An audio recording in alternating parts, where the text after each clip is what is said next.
আসসালামু আলাইকুম। কেমন আছেন সবাই? আশা করি সবাই আল্লাহর রহমতে ভালো আছেন। আমিও আলহামদুলিল্লাহ আপনাদের দয়ায় ভালো আছি। আজকে আমি ভিডিওটা খুবই দ্রুত এডিট করেছি, যেহেতু আজকে একটা খুশির দিন।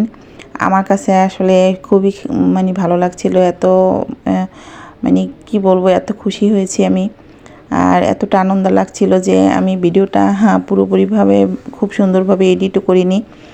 কোনো ফিল্টার ছাড়াই আমি একদম ভিডিও যেরকম দেয় সেরকমই দিচ্ছি, শুধু ভয়েসটা দিচ্ছি এই আর কি। কোনো রকম কোনো ফিল্টার বা কোনো কিছু ইউজ করিনি আমি।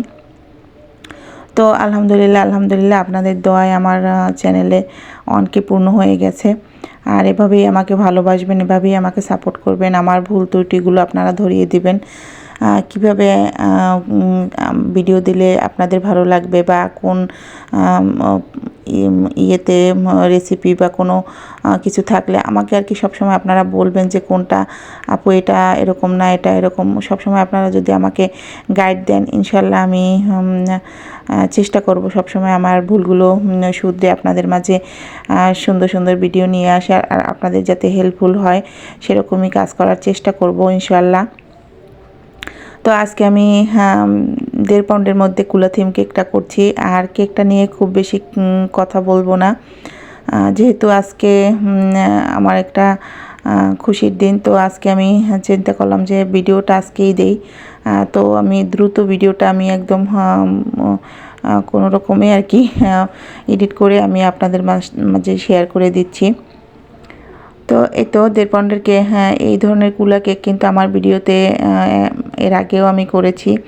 কিভাবে কুলা শেপের কেক করবেন মোল্ড ছাড়া, আর খুব সহজভাবে কিভাবে ডেকোরেশন করবেন সেই ধরনের ভিডিও কিন্তু এর আগেও আমি আপনাদের সাথে শেয়ার করেছি। তো আজকে আমি শেপটা আর কি দেখাইনি, শুধু ক্রাম পুটিং থেকে শুরু করেছি। ক্রাম কোটটা করে তারপরে আমি আপনাদের মাঝে চলে এসেছি, কারণ ভিডিওটা অনেক লং হয়ে যেত যদি আমি কেকের কিভাবে কেকটা সেট করেছি সেটা দেখাতে গেলে। তো এর আগে দেখা গেছে এর আগেও আমি কুলা শেপ কীভাবে আনতে হয় সেটা আমি আপনাদের সাথে শেয়ার করেছি, এই জন্য আজকে আর শেয়ার করলাম না, শুধু ডেকোরেশনটা শেয়ার করছি। আর এটা ছিল 1.5 পাউন্ডের মধ্যে। এর আগে দেখা গেছে 2 পাউন্ড 3 পাউন্ড এরকম করেছি। তো 1.5 পাউন্ডের মধ্যে কুলা কেক এই প্রথম ছিল। এটা আমি 1.5 পাউন্ডের মোল্ডেই বেক করেছি। 1.5 পাউন্ডের মোল্ডে আমি একটা রাউন্ড কেক বেক করেছি। আর আমি আপনাদের সবসময় সাজেস্ট করব যে কুলা থিম কেকের জন্য সবসময় আপনারা রাউন্ড কেকটাই বেছে নেবেন, কারণ রাউন্ড কেক দিয়ে খুব সুন্দর করে কুলা শেপটা ভালো আসে আমার কাছে মনে হয় যা। আর ওয়েস্ট কম হয় আর কি কেকটা, তো খুব ভালো হয়, শেপটাও খুব ভালো হয়। তো এই তো, আর এই থিমের কেকগুলো একটু ফিনিশিং দেওয়া খুবই টাফ ব্যাপার, যার কারণে কিন্তু এই কেকের পিছনে একটু যেহেতু খাটনি বেশি, তাই একটু কিন্তু চার্জও বেশি লাগে। তো যা বলছিলাম, আজকে হঠাৎ করে চ্যানেল ঢুকে দেখি আমার চ্যানেলে অনেকে পূর্ণ হয়ে গেছে। তো চিন্তা করলাম ভিডিওটা এডিট করে আপনাদের মাঝে শেয়ার করে দেই। আসলে সময় এবং সুযোগ হচ্ছে না, যার কারণে এডিট করাও হয় না।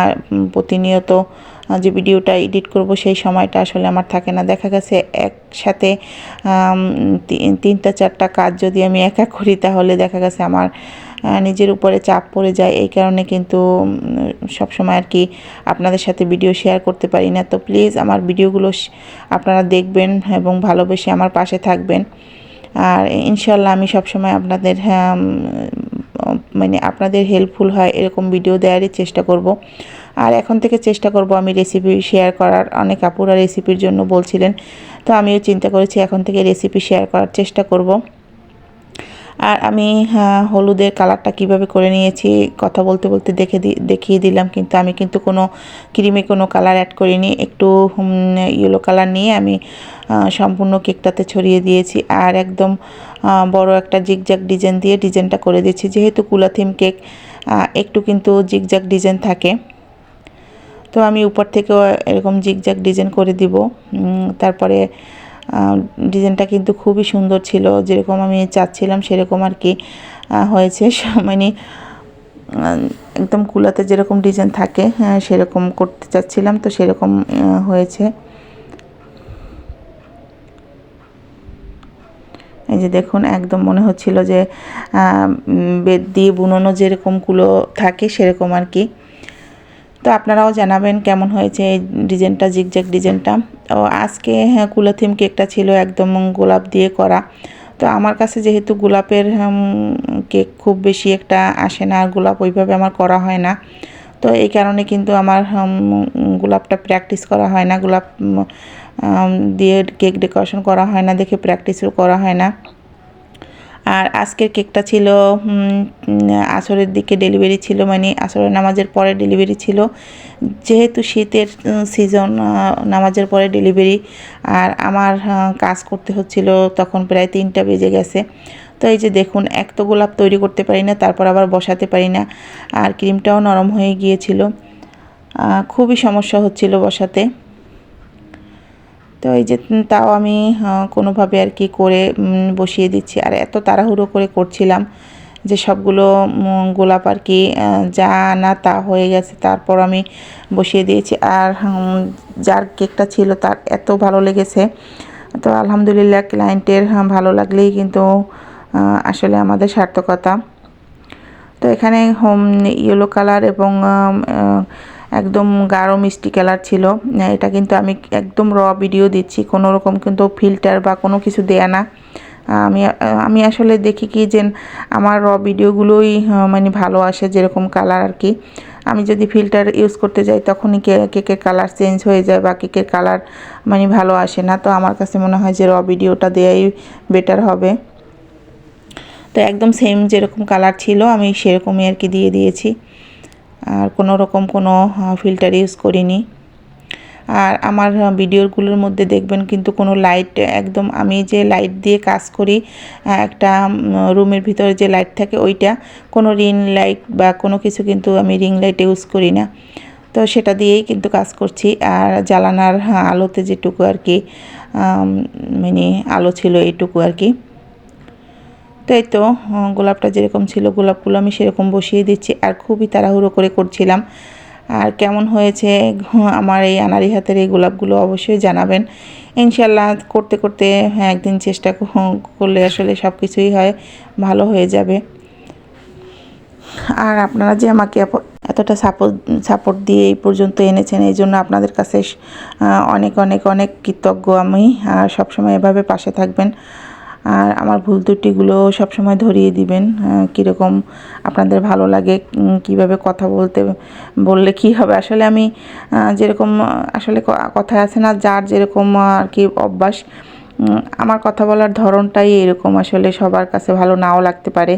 তো আমি আসলে চেষ্টা করলেও কিন্তু আমি পারবো না, যেহেতু আমি জন্ম থেকে এভাবে কথা বলে আসছি। আর আমার কিন্তু ওইভাবে আমি এখন যদি চেষ্টা করিও তারপরে কিন্তু পারবো না, যেহেতু আমি বাসায় কথা বলি এরকম, আমি সবার সাথে কথা বলি এরকম। তো হঠাৎ করে আমি ভয়েস দিতে গিয়ে আমি কথা চেঞ্জ করতে পারবো না।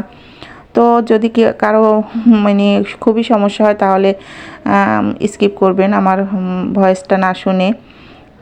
তো এই তো তারপরে কিন্তু আমি কথা বলতে বলতে সবগুলো গোলাপ তৈরি করে ফেলেছি। আর এখানে আমি একটা একদম পাইপিং ব্যাগ দিয়ে একটা পাতা করে দিচ্ছি সব জায়গায়, যখন যে জায়গাটা ফাঁকা ছিল। তো প্রত্যেকটা ফুলের মাঝখানে মাঝখানে যেখানে আর কি ফাঁকা ছিল আমি সেই জায়গাটা পাতা দিয়ে একদম ভরাট করে দিচ্ছি। আর পাতা দেওয়ার ফলেই কিন্তু কেকের সৌন্দর্যটা আরও বেড়ে গেছে। আর কেকের উপর লেখাটাই হচ্ছে আমার খুবই কঠিন একটা কাজ। আর আমি আজকে একটা ভুল করে ফেলেছি, যেহেতু এরকম দুই সাইডে। তো এখন আমি একটা এটাকে বকুল ফুলের যে নজেল বলে সেটা দিয়ে আমি নিচ থেকে আর কি পাতা নিচ থেকে ছোট ছোট করে ফুল করে দিচ্ছি। আসলে নিচ থেকে এরকম যদি ফুল করে দিই তাহলে কুলার ডিজাইনটা আসলে আরও ফুটে উঠবে। আর আমার কাছে মনে হয় বর্ডার না দিলে কোনো কেকেরই লুক আর কি ভালো লাগে না, মানে মনে হয় যেন কমপ্লিট হয়নি ডেকোরেশনটা এরকম। তো তারপরে লেখাটা লিখে নিয়েছি, আর লেখাটা এত কঠিন আমার কাছে মনে হয়। আর আজকে তো ভুল করে ফেলেছিলাম, যেহেতু ফুল করার আগে আমার লেখাটা কমপ্লিট করা উচিত ছিল, কিন্তু লিখতে গিয়ে আর কি ফুলের মানে সমস্যা হচ্ছিল আর কি।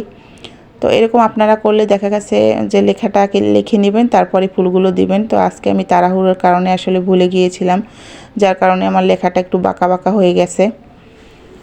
তো আমি চাচ্ছিলাম যাতে আবার ডেকোরেশনটা নষ্ট না হয়ে যায় আমার হাত লেগে। তো এই তো ছিল আজকের কেকের ডেকোরেশন। আর সবাই আমার জন্য দোয়া করবেন, আমি যেন সামনে আরও ভালো কাজ করতে পারি। আর আমার পাশে থাকবেন সবসময়। সবাইকে ধন্যবাদ। আল্লাহ হাফেজ।